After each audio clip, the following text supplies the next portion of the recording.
बैठ के पानी पियो। और तो बाबा खुद ही बफर सिस्टम में, तो पता नहीं क्या बनते हैं इतने लंबे लंबे, क्या बनता है उसको क्या कहते हैं, क्या भैया फलक, वो बफर सिस्टम में इतने लंबे लंबे क्या बनते हैं, चाउमीन, चाउमीन। अब कहाँ रही पवित्रता,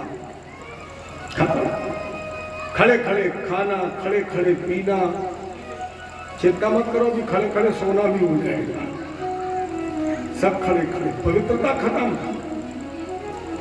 देखो अपने यहाँ ये जितने भी अनुष्ठान हैं, अपने यहाँ जितनी भी व्यवस्थाएं हैं, ये केवल धर्म नहीं है, इनमें कहीं ना कहीं वैज्ञानिकता छुपी हुई है। इसे धर्म से इसलिए जोड़ दिया गया कि भारत धर्म प्रधान देश है, और अगर लोग इसे धर्म समझकर अपने जीवन में उतार लेंगे तो निश्चित है कि व्यक्ति दीर्घायु होगा और निरोगी होगा। बताइए आप लोग जिनकी उम्र हमसे ज्यादा है, जब तक आपने पाटे पर बैठ करके भोजन किया तब तक कभी शुगर का नाम सुना, कभी किसी को ब्लड प्रेशर हुआ, हार्ट अटैक हुआ, तो क्या पाटे पर बैठ करके भोजन करना धर्म था? जब तक पड़ुआ मिट्टी से चौका पोता गया, पवित्रता नहीं है ये, इसमें वैज्ञानिकता है, क्योंकि पड़ुआ मिट्टी का जहाँ लेपन कर दिया जाता था वह हमारे शरीर के हानिकारक कीटाणुओं का विनाश हो जाता। कोरोना काल में तो लोगों ने माना, पहले तो विदेशी भी कहते थे हाथ धोना, बार बार भारतीय हाथ धोते, पानी बर्बाद करते, लेकिन जब कोरोना आया तब क्या हुआ? फिर बुजुर्गों से प्रश्न है, आप जरा बताइए, जब आप घर से बाहर से आते थे कहीं से दूर से, तो लोग घर में प्रवेश बाद में करते थे, हाथ और पैर धोते थे, भोजन करते थे तो हाथ धोते थे, भोजन करके उठते थे तब भी हाथ धोते थे, सोने जाते थे तो भी हाथ पैर धोकर जाते थे, सुबह उठते थे तो भी पहले हाथ पैर धोते थे। क्या पवित्रता थी? कोरोना में यही तो बताया गया, हाथ धो पहले मान लो ना। चलो सारी बातों का एक सार मैं बता दूं, इतिहास गवाह है कि आज तक विश्व में किसी भी शाकाहारी व्यक्ति से कोई वायरस, कोई बीमारी और कोई महामारी पैदा नहीं हुई। किसी भी शाकाहारी व्यक्ति से कोई बीमारी पैदा नहीं होती है। जितनी बीमारी पैदा होती है सभी मांसाहारियों से होती है, क्योंकि हमारे ग्रंथों में लिखा है कि व्यक्ति को किस महीने में दही खाना चाहिए, किस महीने में मही खाना चाहिए, किस महीने में पालक खानी चाहिए और किस महीने में गोभी की सब्जी खानी चाहिए, ये भी लिखा हुआ है। ये वैज्ञानिकता थोड़ी है, ये सारी हमारे आपके जीवन के लिए पौष्टिक व्यवस्था है। इसलिए इसे केवल धर्म मत मानिए, ये हमारे आपके, अरे ऋषि का मतलब कोई शब्द थोड़ी है, ऋषि का मतलब है रिसर्च। ऋषि किसे कहते हैं? जो रिसर्च करता है। और रिसर्च कौन करता है? बाबा थोड़ी करते, बाबा तो भजन करते हैं। रिसर्च कौन करता है? वैज्ञानिक। इसके मतलब हमारे जिन ऋषियों ने इस ग्रंथ को लिखा है, इन्होंने शोध करके, इन्होंने खोज करके जो तत्व प्राप्त किया है वो हमें आपको दिया है। ये सब कुछ वैज्ञानिकता है, पवित्रता भी खत्म। इसके बाद धर्म का तीसरा चरण दया। कुछ लोग कहते भगवान दया नहीं करता है। अच्छा, दया को अगर उल्टा लिख लो तो क्या बनता है? याद करने का समय नहीं, वो खम दया करता घूमे। और धर्म का चौथा चरण है सत्य। लेकिन बाबा गोस्वामी जी भी बड़े रिसर्च थे, बड़े वैज्ञानिक थे। उन्होंने पहले लिख दिया, जानते थे कलयुग में चलेगा मोबाइल, ले बाबा ने क्या लिख दिया? झूठ ही लेना और झूठ ही देना, झूठ ही लेना, झूठ ही देना, झूठ ही भोजन, झूठे चबेना, झूठ ही देना, झूठ ही देना,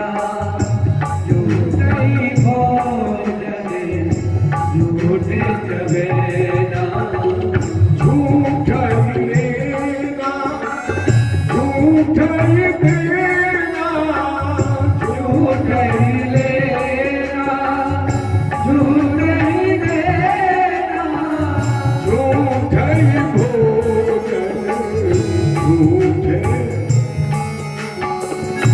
झूठ ही लेना, झूठ ही देना, उठना बैठना बोलना खाना पीना आधार झूठ।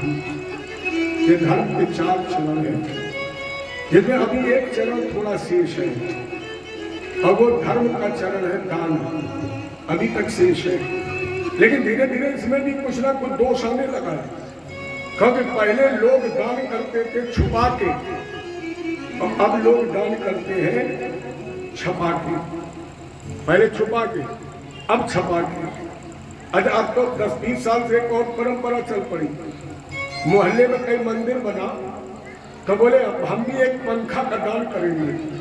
और जब पंखा का दान किया तो 3 पगड़ी होती ना, एक में लिखवा दिया बाबा का नाम, एक में लिखवा दिया परबाबा का नाम, एक में लिखवा दिया बाप का नाम। अब तीनों बेचारे अटपट टंगे, क्योंकि हमारे यहाँ नाम ही तो है। तीनों को पंखड़ी में टांग दिया। तब तक पुजारी को गर्मी लगी तो उसने बटन दबा दिया, और जैसे बटन दबा तो पहले तो पिता बाबा और धीरे धीरे घूमे और एक ही बार में हे भगवान 1 मिनट में कितने राउंड। बाप बोले उन्हें तो नीचे ही ठीक हटे।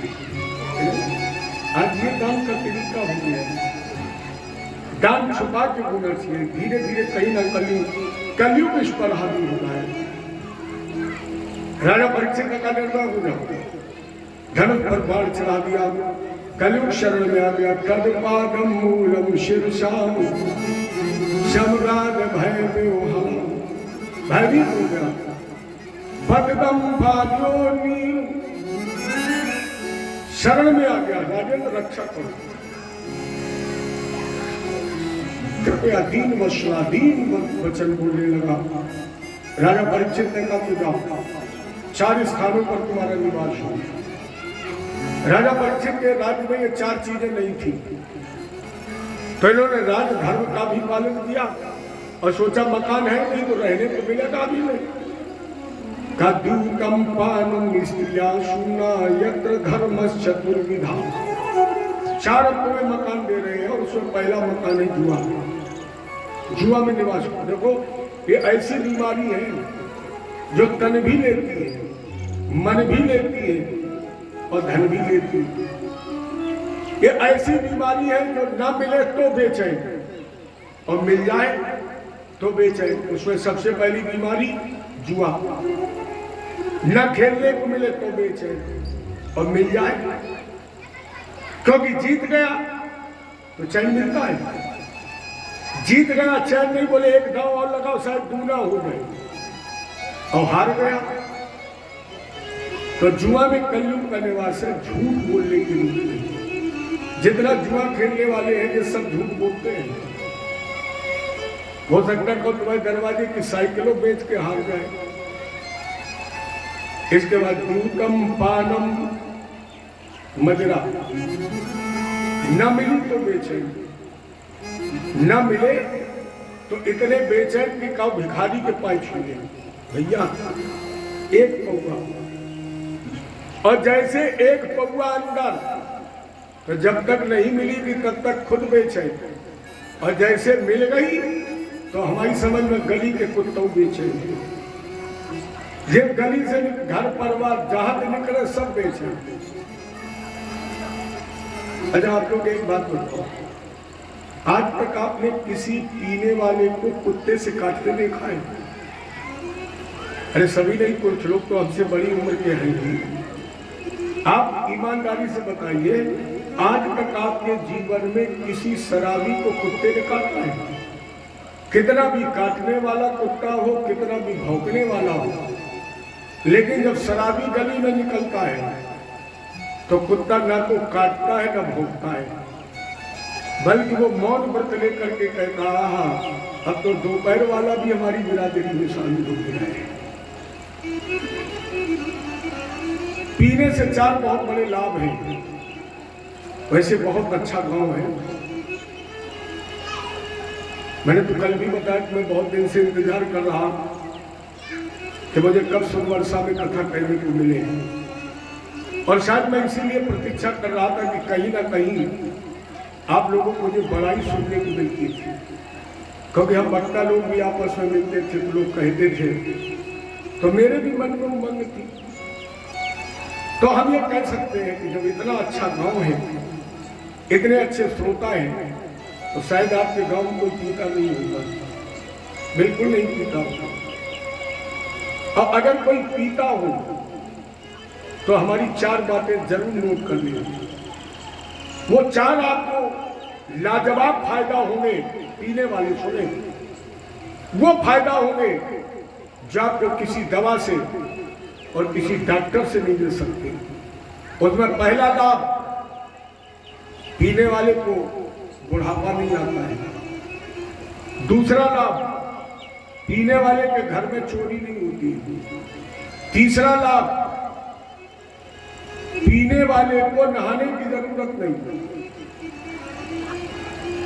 चौथा लाभ, पीने वाले को कुत्ते नहीं काटते, काट ले खम 14 इंजेक्शन ठोको।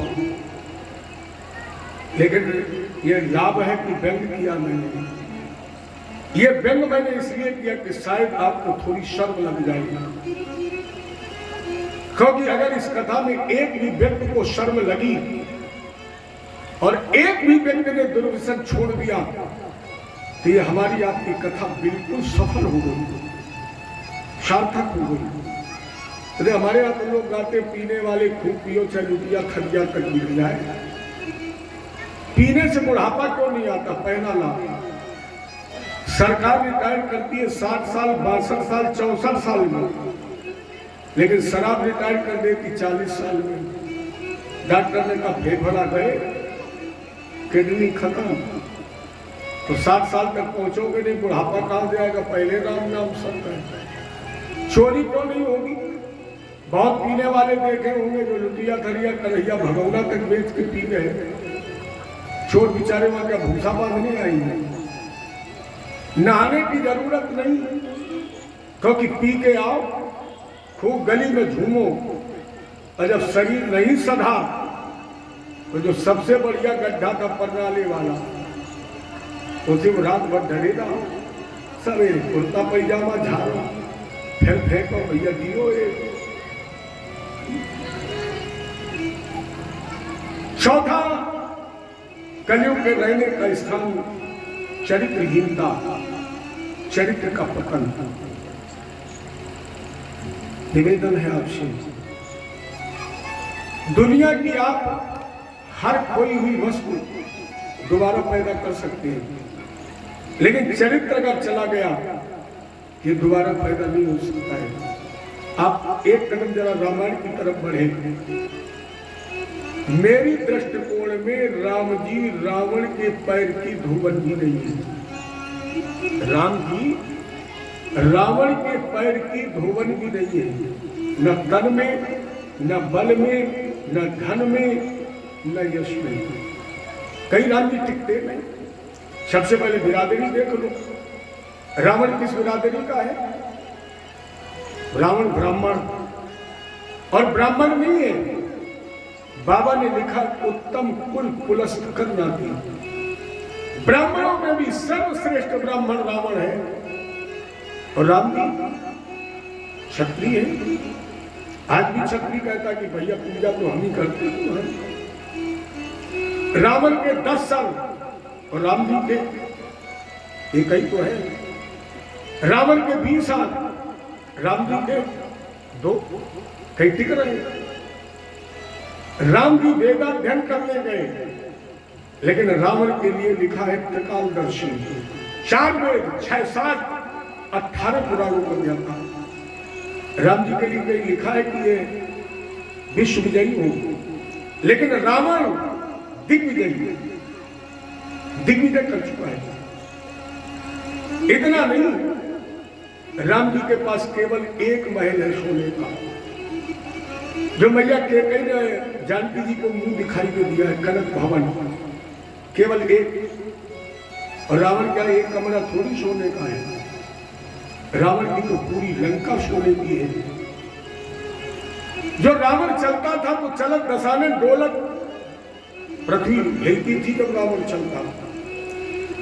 जिस रावण ने खेल खेल में अपने बाएं हाथ में कैलाश पर्वत मैया शिव और पार्वती जी के सहित गेंद की तरह उखाड़ दिया, उस रावण को भगवान राम ने एक बाण से मार दिया।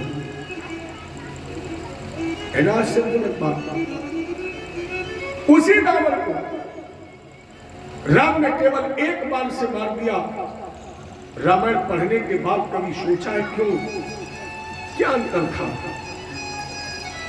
रावण के चरित्र का पतन हो गया था, क्योंकि वाल्मीकि रामायण ये प्रमाणित करती है कि रावण ने अपने बड़े भाई कुबेर के पुत्र नलकूबर मणिगिरी की पत्नी रंभा का सतीत्व नष्ट किया है। लेकिन राम जी कितने चरित्रवान थे। रावण के चरित्र का पतन हो गया, लेकिन राम जी का चरित्र कितना मजबूत था। जैसे मैं भैया जानकी जी के साथ विवाह करके राम जी आए तो अयोध्या में सभी प्रसन्न थे, केकई को छोड़कर। केवल केकई प्रसन्न नहीं थी, इसलिए नहीं कि राम जी का विवाह हो गया। केवल प्रसन्न इसलिए नहीं थी कि राम जी को मैं दूल्हा नहीं बना पाई। अच्छा, कोई ऐसी माँ होगी जो ये ना चाहती हो कि मेरा बेटा दूल्हा बने? तो राजा दशरथ से निवेदन किया कि महाराज जी राम जी का दूसरा विवाह। अच्छा, दशरथ जी कैसे रोकते? नहीं होगा जब खुद 3 किए हैं। उस समय वो विवाह की प्रथा थी। दशरथ जी ने अनुमति दे दी, केकई ने डुबकी पिटवा दी कि हम अपने बेटा राम जी का दूसरा विवाह करेंगे। तैयारियां होने लगी, देश देश के रिश्ते आने लगे। जानकी जी को पता लगा, जानकी जी ने प्रणाम किया, दीनानाथ मैं आपकी किस वंश की किसी भी परंपरा का उल्लंघन नहीं करना चाहती, मैं विरोध भी नहीं करती। आपके खानदान की परंपरा है बहु विवाह की, आप भी करें, मुझे कोई दिक्कत नहीं।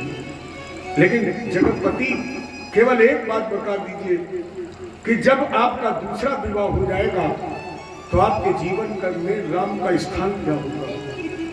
जानकी और राम के जीवन में क्या पड़ाव रहेगा, क्या रिश्ता बनेगा? राम जी ने कहा बड़ी पागल है, अभी तो बिटिया भी नहीं देखी, चर्चा चल रही थी, जब कभी विवाह होगा तो पूछना, बता देंगे। 10-15 दिन बीत गए, केकई ने राम जी को बुलाया। राम जी जानकी जी के साथ मैया केकई के महल में पहुंचे। केकई ने दोनों को बैठाला, रिश्ते बताने लगी। इन रिश्तों की बात सुनते सुनते राम जी ने कहा, मैया तुम्हारी जो बहू है ना, ये बड़ी पागल है। केकई ने पूछा क्यों? अरे बोले अभी शादी की चर्चा भी नहीं हो पा रही है और ये पूछ रही कि विवाह हो गया तो राम के जीवन में जानकी का स्थान क्या होगा? मैया मैंने उस दिन उत्तर नहीं दिया, क्योंकि उस दिन कोई साक्ष्य नहीं था, कोई प्रमाण देने वाला, कोई गवाह नहीं था। लेकिन आज हम आपको साक्षी मानकर जानकी के प्रश्न का उत्तर देने जा रहे हैं।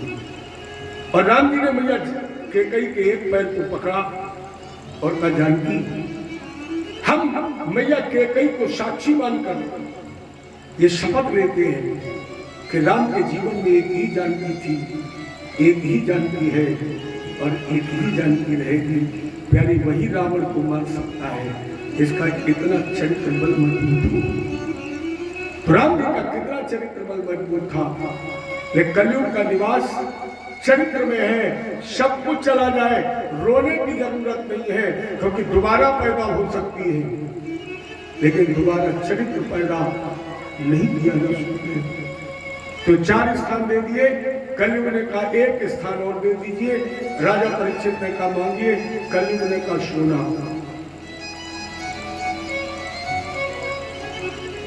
राजा परीक्षित ने विचार नहीं किया, क्योंकि सुनो भरत भावी प्रवर कहे बिलख मुनिनाथ, हानि यस अपियस विधिहान जैसी हो भवतप्यता तैसी मिले सहाय और काहि न आवे काहि पे काहि होनी भी झुक गई थी भाभी के सामने, भाभी भी रो पड़ी थी होनी के सामने। जो होता वो होकर रहता ही है, विचार नहीं किया और राजा परीक्षित ने सोना दे दिया। लेकिन अब यहाँ ध्यान देने की एक बात और है कि कलयुग किस सोने में रहता है, क्योंकि आज जब पूजन हो रहा था तो मैं मंत्र सुन रहा था, पंडित जी एक मंत्र बोल रहे थे, हिरण्य गर्भा संवर्तताग्रे अभूतस्य जाता पतिरेक आशी। हिरण्य गर्भा किसका नाम है? भगवान विष्णु का। भगवान का नाम हिरण्य गर्भा है और हिरण्य माने होता है सोना। अब आप बताइए, जहां सोने में भगवान का निवास हो वह पाप प्रवेश कर सकता है? कितना भी घनघोर अंधेरा क्यों ना हो, लेकिन प्राचीन देश में भगवान भास्कर अगर प्रकट हो जाए तो क्या वो अंधकार टिकेगा? तो फिर जहां भगवान बैठे वह कलयुग कैसे जा सकता है? तो फिर आप विवेक का प्रयोग करें कि किस सोने में भगवान रहते हैं और किस सोने में कलयुग रहता है। जो धर्म से, जो पुरुषार्थ से, जो न्याय से, जो पैतृक व्यवस्था से हमें धन मिलता है उसमें हमारे ठाकुर जी का निवास है। और जो भ्रष्टाचार से, जो अनैतिकता से, जो अधर्म से, जो दूसरे का हक मार करके धन उपार्जन किया जाता है उसमें हमारे भगवान नहीं, उसमें कलयुग रहता है। और इस कलयुग में अगर बस गया तो मत सोचो कि तुमने हक मार लिया, बहुत पैसे वाले बन गए, बहुत दिन के लिए नहीं बनोगे, क्योंकि ये पैसा 3 पीढ़ियों को लेकर डूब जाती है। आज नहीं तो करके देखो। निश्चित अधर्म, अन्याय और अनीति का कमाया हुआ धन बाबा, बाप और नाती 3 पीढ़ियों को लेकर डूब जाता है। राजा परीक्षित पर तब तक कलयुग हावी नहीं हुआ जब तक इन्होंने अपने बाबा के दिए हुए मुकुट को धारण किया। कब हावी हुआ? जब इन्होंने पापी जरासंध का मुकुट, इनकी संपत्ति नहीं थी, और जैसे इन्होंने जरासंध का मुकुट अपने सर पर रखा, कलयुग को मौका मिल गया, बैठ गया उस मुकुट के माध्यम से इनके सर पर। क्योंकि हमारी आपकी बुद्धि कहाँ है? सर में ही तो है। अब बुद्धि पर बैठ गया तो एक नाम धनुरुद्धम में विचरण मृगया मणि मृगानुमुग्धा श्रांता छोटे त्रसतो वशम।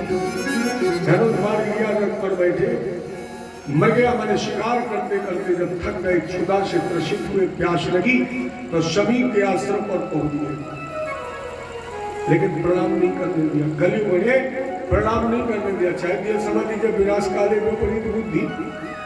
अच्छा, अपराध कैसा किया है?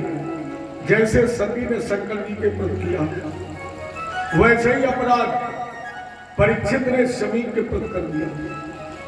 उन्होंने परीक्षा ली तो समीप की परीक्षा भी कैसे ली? गले में मरा हुआ सर्प डालकर।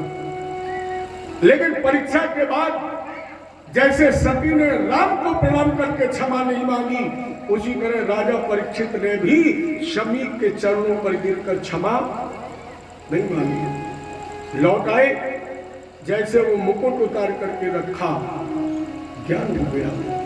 परीक्षित फूट फूट करके रोने लगे। अहो वयम धन्य तमान पाणाम अमहितमानु ग्रहणीयशीला राज्ञां कुलम ब्राह्मण पाद शौचा अधूरा विसृष्टम वत ग्राह कर्म। उससे बड़ा निंदनीय कर्म हो गया। मेरा ज्ञान कहाँ चला गया? एक क्षत्रिय के द्वारा एक संत का अपमान हो गया।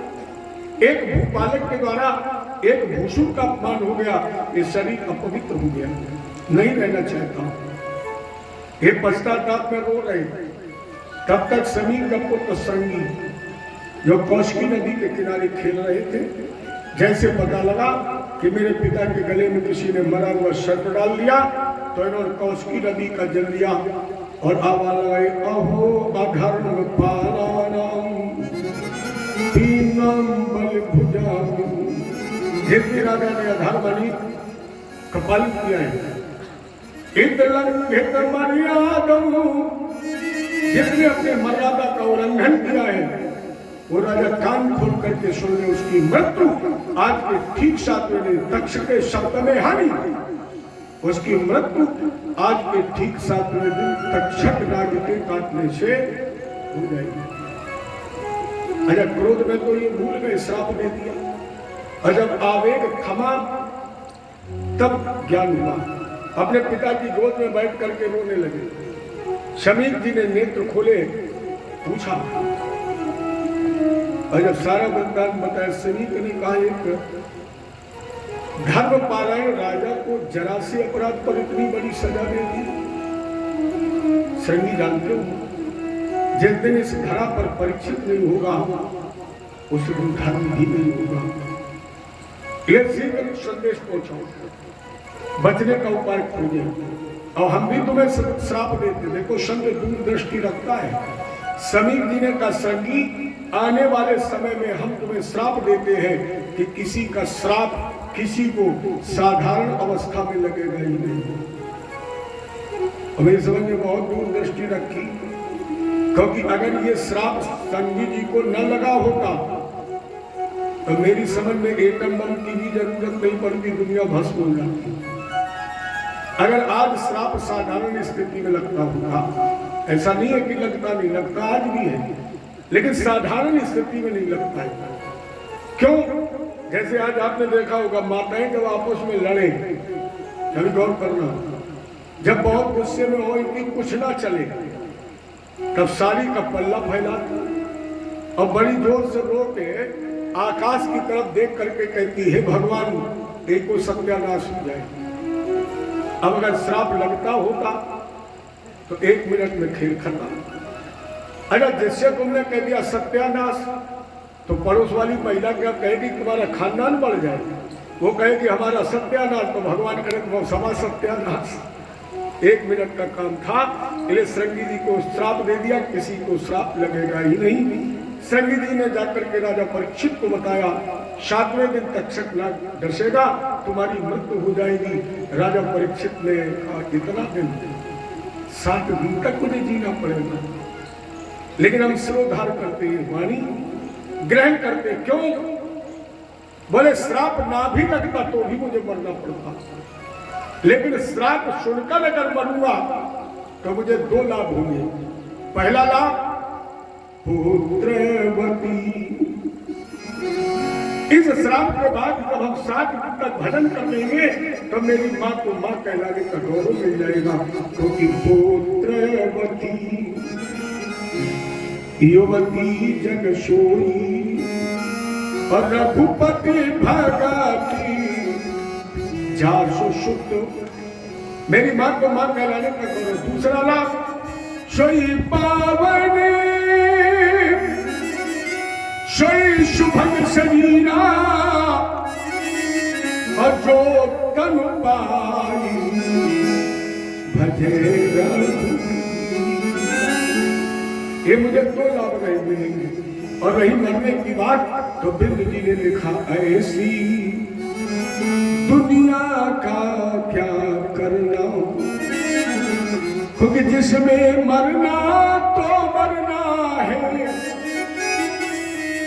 जीना भी है मरना। ऐसी दुनिया का क्या करना,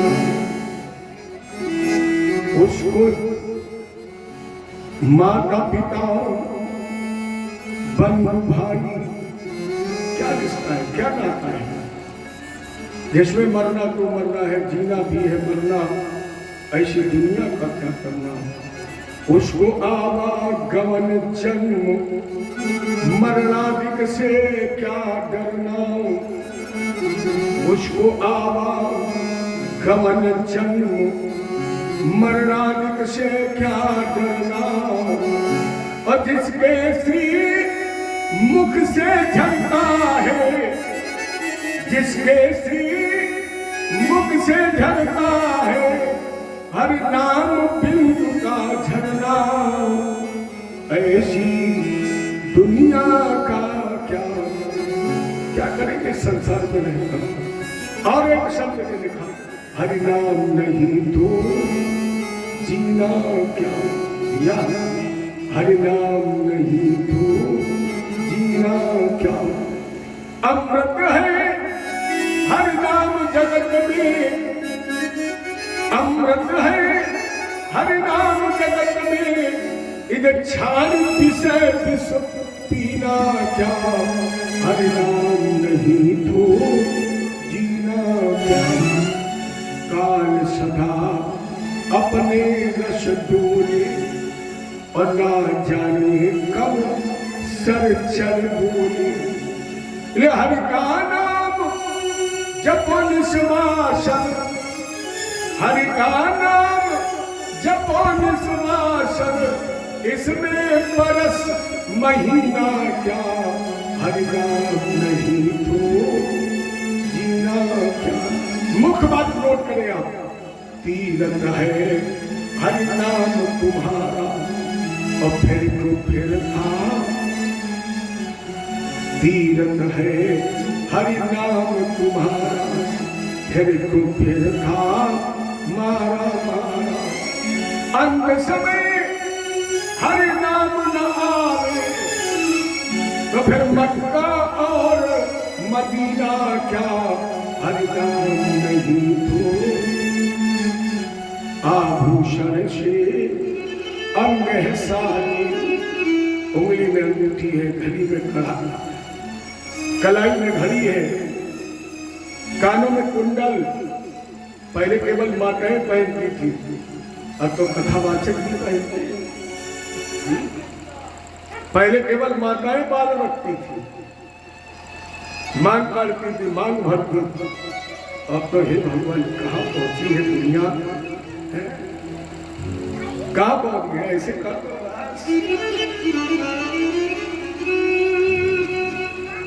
माला दिखाने का विषय है। पहले माताएं गले में पहनती थी, हार को दिखाती थी। अब तो बड़े बड़े महात्मा भी अंदर चाहे गुड़िया ना हो, अंदर 10-5 बाहर 10-5 किलो। आभूषण से अंग है सारी, रचना पर हरि नाम न आवे तो देह परी रह जाए यहीं पर। या देह परी रह जाए यहीं पर तो कुंडल और नगीना क्या। हरि नाम नहीं तो क्या सोच करे पागल मनवा, क्या सोच करे पागल मनवा। जो बीत गया सो बीत गया क्या।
लिखा है प्रातः स्वामी गोलोकवासी रामानी राजेश्वरानंद जी ने उनके ये बोले, क्या सुंदर भाव है। इस झूठे खेल कोई जीत गया, कोई हार गया,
ये तो आएगा नहीं लौट।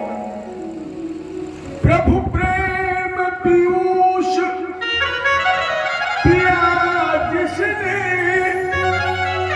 पर हृदय जन्म लिया जिसने, जीवन है वही जो जन जन का, जीवन है वही जो जन जन का, मधु अधुरों का बने दीप जलाया, शोक करे पागल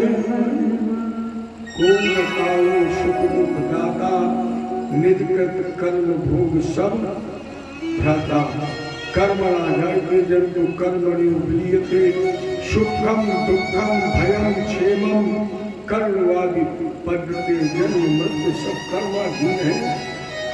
ले राजा परीक्षित ने तुरंत निर्णय लिया और अपने ज्येष्ठ पुत्र जन्मेजय को राजा बनाया और जन्मेजय को राजा बनाकर ये शुक्र था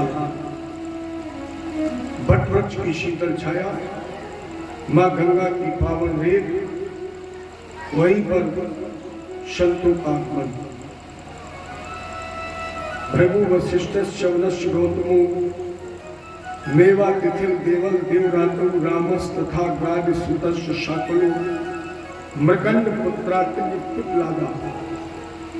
इन्हीं संतों के मध्य में एक आश्चर्य हुआ और वो आश्चर्य क्या था? बोले तत्रा भगवत भगवान व्यासपुत्र। यह संत समागम चल रहा था। राजा परीक्षित की जिज्ञासाओं का समापन या समाधान किया जा रहा था। उसी समय यज्ञया गावत मानोपेक्षा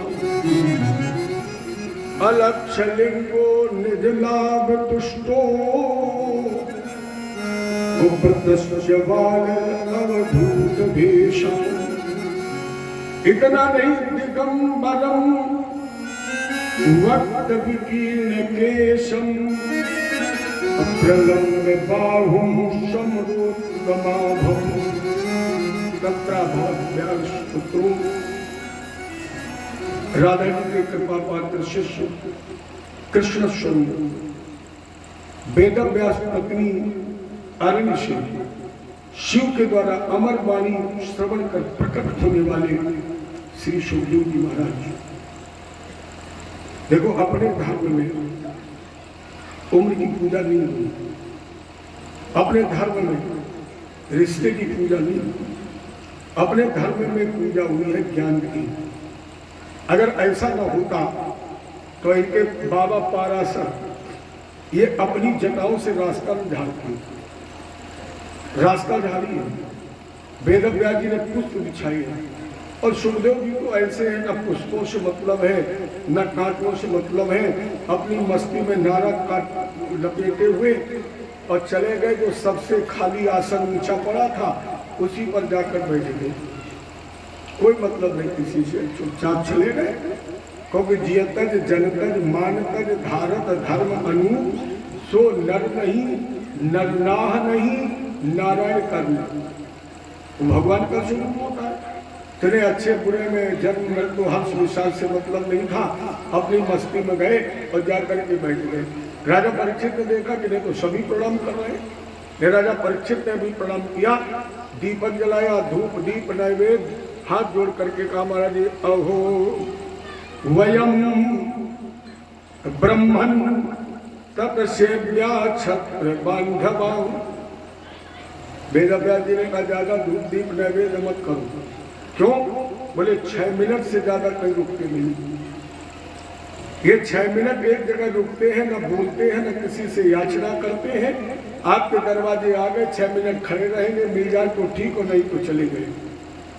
6 मिनट होने वाले हो तुम धूप दीप में लगे रहोगे। ये जल्दी से अपनी समस्या।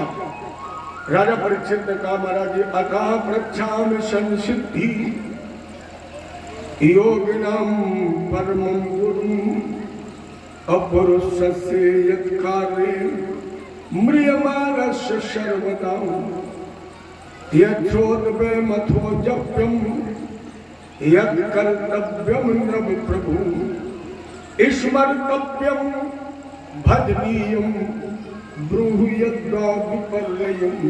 महाराज जी मेरे सामने समस्या है। प्राणी जन्म से लेकर मृत्यु के समय तक क्या करे जिससे उसका कल्याण हो जाए। हे परम गुरु, हे परम तपस्वी, जिस प्राणी की मृत्यु सन्निकट है, अगर ऐसा प्राणी अपना कल्याण चाहता है तो उसे क्या करना चाहिए? ये 2 प्रश्न इतने अच्छे राजा परीक्षित ने किए कि सुखदेव जी ने सारी परंपराओं का उल्लंघन कर दिया। सुखदेव जी के अलावा कोई ऐसा वक्ता नहीं है जिसने बोलने से पहले मंगलाचरण न किया हो, लिखने से पहले मंगलाचरण न लिखा हो, लेकिन सुखदेव जी को इतने मोहित हो गए इन प्रश्नों को सुनकर कि उन्होंने मंगलाचरण नहीं किया और हाथ उठाकर बोले राजेंद्र वरियाने सते प्रश्न कृतो लोक हितम और आत्मविद सम्मता पुंसाम श्रोतव्यादीन्या परम श्रोतव्यादीन राजेंद्र नराम संत सहस्त्र शामलियालेश। हमारे बहुत श्रेष्ठतम प्रश्न है, अत्यधिक श्रेष्ठ प्रश्न है, केवल अधिक नहीं अत्यधिक श्रेष्ठ प्रश्न है। हे राजेंद्र, हम तुम्हारे प्रश्नों के उत्तर देंगे। बैठ जाता। पहली बात याद रखना, मृत्यु तो निश्चित है, क्योंकि न बचे कोई जंगल वास किए और न बचे कोई ऊंचे उठाए अटाओ और न बचे कोई वेद पुराण पढ़े और न बचे कोई शीश रखाए जटाओ। इन्हें भला जो चाहो श्री राम भजो नहीं घेरत आवत काल घटाओ। राजेंद्र जानते हो, बड़े बड़े राजे महाराजे भी इसी घाट पर आए, फुटपाथों पर भीख मांगने वाले भी इसी घाट पर आए, काजू बादाम खाने वाले भी इसी घाट पर आए और खेत में शीला बीनने वाले भी। शीला जानते हैं? पहले अब तो सब काम मशीनों का हो गया है। पहले गेहूं काटा जाता था, लोग बालियां बीनते थे, तो खेत में शीला बीन के जीने वाले भी इसी घाट पर आए। बड़े बड़े राजे महाराजे भी इसी घाट पर आए। यहाँ तो आना ही है। लेकिन अगर मनुष्य कल्याण चाहता है तो गीता में भगवान ने कहा है और नित्य का क्षरम ब्रह्म व्यायाहर्मा मन स्मरण या प्राय करते हम संयाति परमां गति। भगवान कृष्ण का ही ओम शब्द रूप ब्रह्म। हालांकि विषय बड़ा कठिन है और इस विषय में मैं प्रवेश थोड़ी देर के लिए करूंगा। इसके पहले आपसे एक प्रश्न है, अगर आपको बर्फी खिलाई जाए और आपसे पूछा जाए कि आपको बर्फी खाने में कैसी लगी, क्या उत्तर देंगे? क्या कहेंगे आप? बर्फी खाने के बाद आपसे पूछा जाए बर्फी खाने में कैसी लगी, तो लोग कहेंगे मीठी लगी। अगर ये पूछ लिया जाए मीठा कैसा होता है, और जिस तरह किसी वस्तु के खाने के बाद आप उसके स्वाद का अनुभव कर सकते हैं, बता नहीं सकते हैं, उसी तरह मेरा परमात्मा अनुभव का विषय है, वाणी का विषय नहीं है। इतना ही मैं संकेत करूंगा आपको। मैं कितनी भी कोशिश कर लूं, कितनी भी विवेचना कर दूं, लेकिन उसकी स्थिति वही रहेगी जैसी स्वाद की है। अर्थात परमात्मा अनुभव का विषय है, परमात्मा अनुभूत का विषय है, वो वाणी का विषय नहीं है। वेदांत ये कहता है कि उसका न कोई रंग, न कोई रूप, न कोई स्वाद, न उसका कोई श्रृंगार, न उसकी कोई आवाज, न उसका कोई पहनावा। और मेरी समझ में वेदांत को बाबा ने भी तो लिख दिया है। क्या लिखा? मुख ही बिन पद चलई सुनई बिन खाना और बिन कर कर्मो करई निधनाना आनन रहित शकल रस भोगी और बिन वाणी भक्ता पर जोगी जग पे खत तुम देखन हारे और विधि हर शंभु न जावन हारे देव न जाने। ये हम अपने बचत के लिए आपको चौपाई दे रहे हैं। देव न जाने मरम तुम्हारा और तुम्हें को जानू। जिसका पार, जिसका मर्म ब्रह्मा विष्णु और महेश नहीं पा सकते हैं, उसका मर्म हमारे जैसा ज्ञानी व्यक्ति प्राप्त कर सकता है? नहीं कर सकता है। मैंने बाबा से पूछा कि फिर क्यों फंसा रहे हो हमें इसमें, जब ब्रह्मा विष्णु और महेश इसके मर्म को नहीं जानते हैं तो बाबा हम लोगों को क्यों फंसा रहे हो। बाबा ने कहा पढ़ने में जितना कठिन, सुनने में जितना कठिन, समझने में जितना कठिन, मिलने में उतना ही सरल, उतना सरल है। केवल एक मंत्र हो, कौन? बोले राम ही केवल प्रेम प्यारा और जान ले मुझो जान।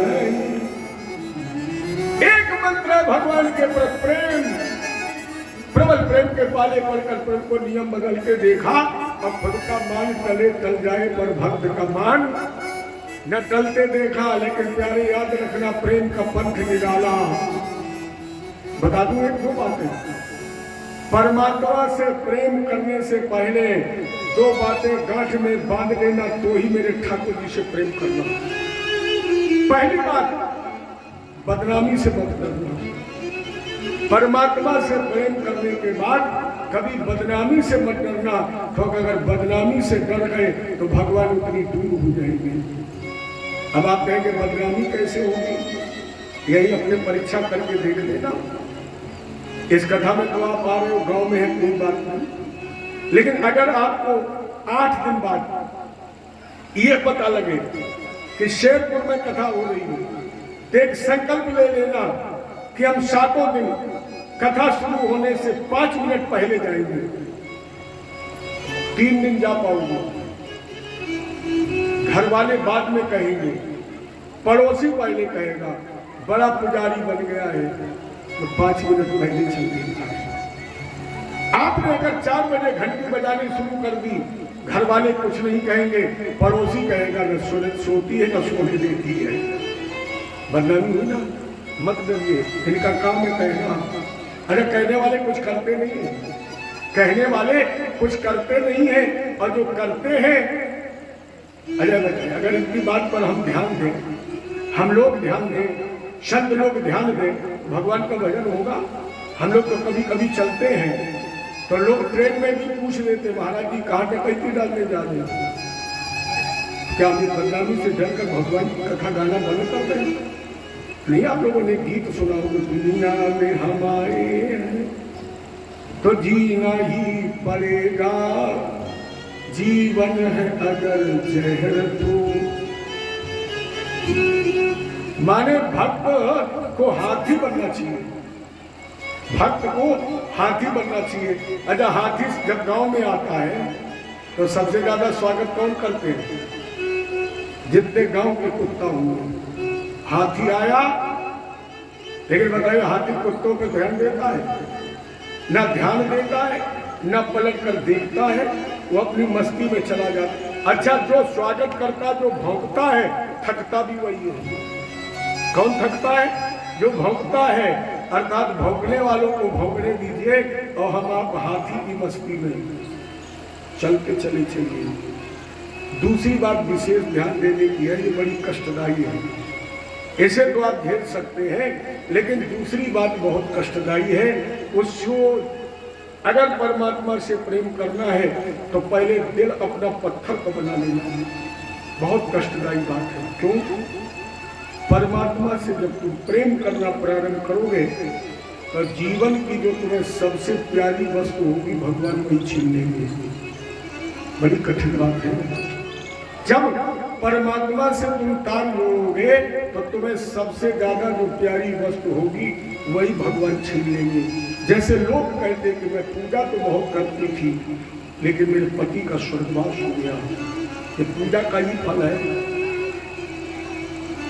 क्यों? आप कहेंगे हम पूजा करें और भगवान हमारा धन छीन ले, हमारा पुत्र छीन ले, हमारा पति छीन ले, हमारा भाई छीन ले। क्यों? चलिए, समस्या का भी समाधान हमारी सभी सौभाग्यवती माताएं बैठी है। अगर किसी, कितना प्रेम है, कितना विलक्षण प्रेम है मेरे ठाकुर का। अगर किसी सौभाग्यवती स्त्री को, अन्यथा मत देना आप लोग, अगर किसी सौभाग्यवती स्त्री को ये पता लग जाए कि मेरे पति का प्यार कोई दूसरा बंटवाने वाला है, वो क्या करेगी? उत्तर इसी में छुपा है। जिस तरह वो स्त्री अपने पति के प्यार के बंटवाने वाले को बर्दाश्त नहीं कर सकती है, उसी तरह मेरा गोविंद भी अपने प्यार बंटवाने वाले भक्त के जो कभी पसंद करता ही नहीं, वो उसे उठा ही लेता है और वो कहता कि तू केवल मेरा था, मेरा है और केवल मेरा बन करके रहे, कोई दूसरा नहीं। गोविंद और भक्त के बीच में कोई दूसरा, जो दूसरा बनने की कोशिश करेगा उसे ही गोविंद उठा लेगा। अगर इतना दिल मजबूत हो तो ही मेरे ठाकुर से प्रेम करना, और नहीं तो भी कोई बिगड़ा नहीं है, अभी कोई बिगड़ा नहीं है। क्योंकि परमात्मा न सबके तन लेता है, न सबके मन और न ही सबके धन। यहाँ तक कि परमात्मा प्यारे सबके आंसू भी नहीं लेता है। और लोग कहते हम ठाकुर जी के सामने रोना चाहते थे, लेकिन मेरे आंसू सूख गए हैं, वो नहीं लेता, मैं नहीं लेना चाहता। इसलिए राम केवल प्रेम प्यारा, भगवान को केवल प्रेम प्यारा है। बताइए द्रौपदी ने किस मंदिर में जाकर पूजा की है? देवकी के तो हथकंडे और बेड़ियां पड़ी, भगवान पुत्र क्यों बन गई? कहा उसने धूप बत्ती ले गई, कहाँ अगरबत्ती, कहाँ फूल, कहाँ दीप, कहाँ नैवेद्य अर्पित किया है? केवल प्रेम का भाव किया है। और जब प्रेम का भाव बने तो उससे कहो, अरे पकड़े लो हाथ बनवारी, नहीं तो डूब जाएंगे। पकड़े लो हाथ बनवारी, नहीं तो डूब जाएंगे। पकड़ लो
ही भरोसे पर जमाना छोड़ बैठे हैं तुम्हारे ही भरोसे पर जमाना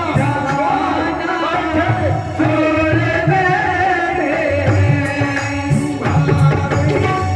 ही भरोसे पर जमाना छोड़ बैठे हैं जमाना छोड़ बैठे हैं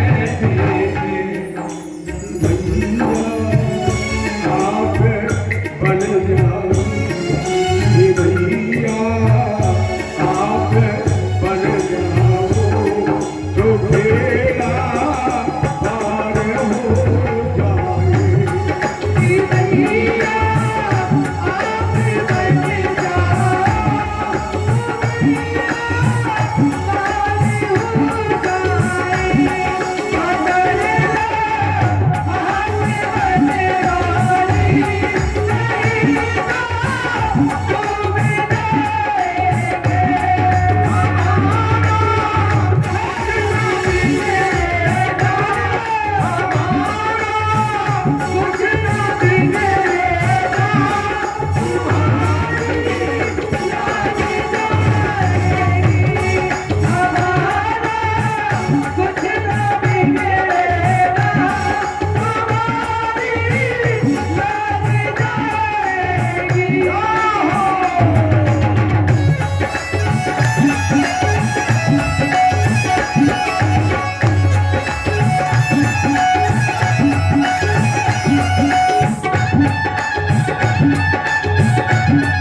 दर्द दिल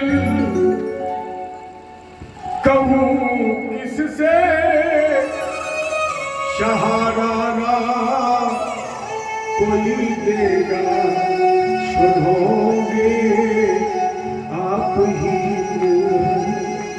सुनोगे आप ही मोहन और किसको सुनाएंगे पकड़ो हाथ बजवानी नहीं तो